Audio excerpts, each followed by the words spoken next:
Hey everyone, this is Jason, and today I'm going to be cooking caramel corn, and this is a recipe that I make every year, probably for the past at least 20 years, and that was given to me by my aunt, and I'm not 100% sure where she got it. I've made a few changes to it, but this is basically the same recipe that I use every single year at Christmas, and I usually give away at least 2 to 4 to 6 gallons of it. And one of the main things I changed is this. I don't use just regular popcorn. I buy this popcorn that's called mushroom popcorn. And what it does is it makes bigger pieces of popcorn that look like this. So they're not the regular kind. They're this round kind. So that way it holds the stuff better and they stay more crunchy. Also, I use Flavacol, which is like the buttered salt that you get at the movie theater. I use this to pop the popcorn with, and I'll also add it to the caramel mix whenever I'm mixing it up. So the first thing that we're going to do is make the popcorn, and I'm going to use Whirly Pop, which at first I thought it would be kind of lame and stupid, but it actually works pretty good. So I'm going to go over here and start doing that. So here we are. I've got my Whirly Pop, and you can see that it's being used. I've got in it a couple tablespoons of oil and a few popcorn kernels. I'm going to set that on high heat and let it set for just a minute until it gets ready to pop. Then I'm going to add a half a cup of the popcorn with a half a teaspoon of the Flavacol, and I've also set my oven up to 250, although it's not there yet. It's still preheating. So when these start popping, we'll be ready to go. And the popcorn is popping along.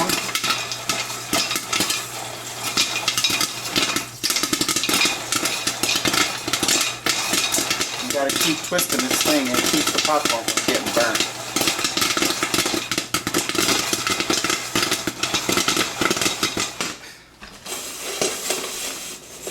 Once the popping stopped, I'm gonna dump it into this container. And you can see, did a pretty good job. And this container is actually a tote that I got from Walmart and drilled a bunch of holes in it, the top and the bottom, which I'll show you again. What this does is this will help get all the little holes and the popcorn kernels out. So I'm just going to put it on top and just shake it, and you can see down at the bottom of the sink, you could also do this over the trash can, you can see all the little holes and the kernels are falling out. Alright, so now you can see all the little holes that are here in this that I drilled, but more than that, you can see down in the sink all the holes that were in the popcorn. This popcorn has a really hard shell, which leaves the holes, and they're pretty hard, so we want to get out as many as we can. Alright, we're going to end up making a full gallon of this popcorn, and that's about 2 batches. The next thing to do is to start getting the caramel part ready. So the popcorn's popped, and what I've done is put half of it in a huge gigantic bowl, and the other half is just in this container waiting. Because when I do the caramel sauce, the caramel on it, I'm going to put part of it on here, stir it up, put on the other popcorn, then stir it up more. That way it gets a little more even. So let's go over to the stove and talk about what's in the caramel corn itself.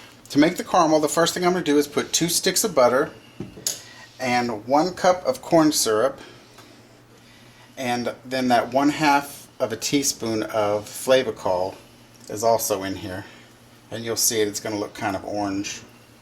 And also 2 cups of packed brown sugar, and then we're going to stir this up, and I've got it on not quite high, just under high. If you put it on too high, it'll cook too fast and it won't create the caramel like you want. It'll crystallize.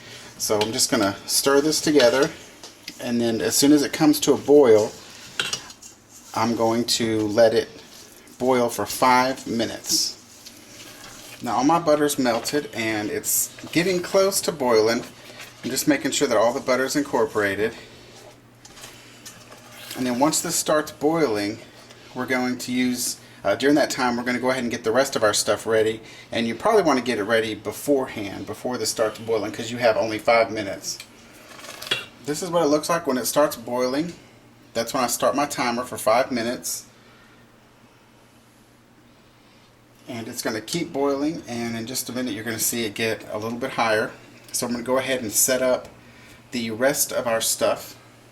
So while the caramel is boiling and getting ready, what I've done here is set up my work area. I have a plastic cutting board over my sink in case it spills over. I've got a thing to put the pan on because it's going to be hot. I have the 2 glass baking dishes ready that I'm going to be putting the caramel corn in to go in the oven. I also have a half a teaspoon of baking soda and 1 teaspoon of vanilla and half a teaspoon of butter flavoring. And those are both going to go into the caramel beforehand. I also have my popcorn ready and my additional popcorn ready. And all we're going to do now is just wait for the caramel sauce to be ready. This is what the caramel looks like as it's boiling along. And remember to not use high heat. You want it to be just a little bit underneath so that way you don't cook it too fast. Alright, it's boiled now for 5 minutes. So what I'm going to do is take it over to my area. And I'm going to put it here, and it's really hot, so that's why I have it here in case something happens and it spills out. The first thing I'm going to do is add the vanilla and the butter, and it's going to boil a little bit, so stand back and just kind of stir it in. And then the next thing I'm going to add is the baking soda, and this is going to make it fizz potentially. But you want to stir this up really good, and you'll start to notice a change. You see it starts getting more like a whitish or light tan.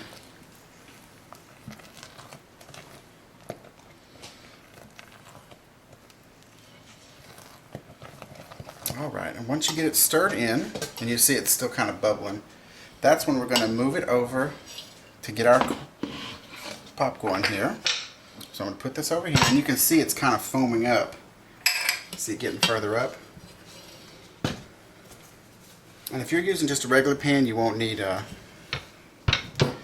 thing for your hand, but this one gets kind of hot. So I'm going to pour about half of it over the popcorn. And don't worry, it won't deflate your popcorn. And give it a little stir. And you do need a large bowl for this, because if not, it's really hard to do. And this is molten sugar, so it will hurt if you get it on yourself. And as soon as you get it incorporated a little bit, you're going to add the rest of our popcorn. And you see there's like popcorn everywhere. And then the rest of our caramel. And then continue to stir it up. And try not to instinctively grab them, because they are, like I said, they are very hot.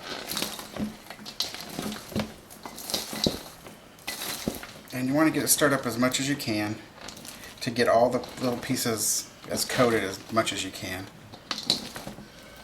Now our oven has also been preheated to 250, and this is going to go into the oven for an hour, but we're going to stir it up, take it out and stir it every 20 minutes, so 2 times throughout, to make sure that they get coated really well, because once they're in there, the caramel will heat up a little bit and it'll kind of sink to the bottom, so you stir it up to get it all nice and where it needs to be.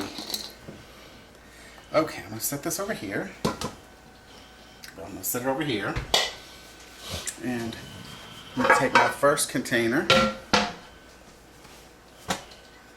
and I use 2 because it's a lot easier to stir it up later on.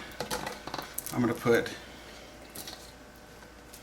just a little over half in this one, because this is the bigger of my 2 containers.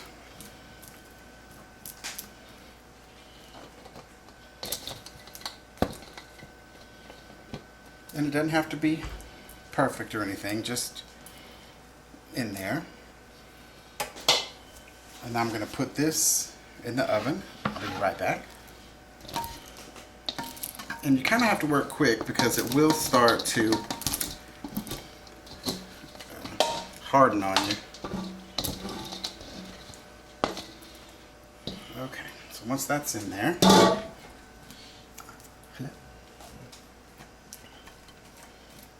just kind of even it out. And then this we're also going to put into the oven. And like I was saying earlier, this is 250 degree oven. And we're going to put them on the middle shelf. And they're going to set in there for 20 minutes. And then we'll be back to stir them up. Alright, it's been in for the first set of 20 minutes. I'm going to take one of them out and bring it over here, back to my station. And then I'm going to just stir it up. Now if you don't have two containers, this is where it can get kind of difficult, because it kind of makes a big mound if you don't have enough space. So you want to get this stirred up really well. And I've also previously put it back in the big bowl, but then it starts to cool and it gets stuck, so I just started putting it in here. It makes it a lot easier. And notoriously, a couple of pieces are going to fall out. But that gives you something to taste, so you can make sure, you know, the quality is there. It's quality control. You can kind of see how it's going down to the bottom. Can you see? That crumbles down there. So that's what we're trying to do, is kind of scoop it up and get it well mixed. Alright. So like I said, this is the first time. This is going to go back in for another 20 minutes. I'm going to stir it again, and then it'll be time to take it out. Our caramel corn is done, and I'm going to go ahead and put it out onto this tin foil that I've set out. And what I'm going to do is press it down so that way it has a chance to cool and it won't be stuck in big globs. And this is just regular tin foil. I also put it on top of on top of a towel so it wouldn't damage the table underneath it. Oops. And also, if a couple of them get away, it keeps them from rolling away onto the floor. Do the other container of this, and then I will let it cool for about 15 minutes, and then I'll come back and break it apart. Alright, it's been about 15 minutes, and the caramel corn has finished setting.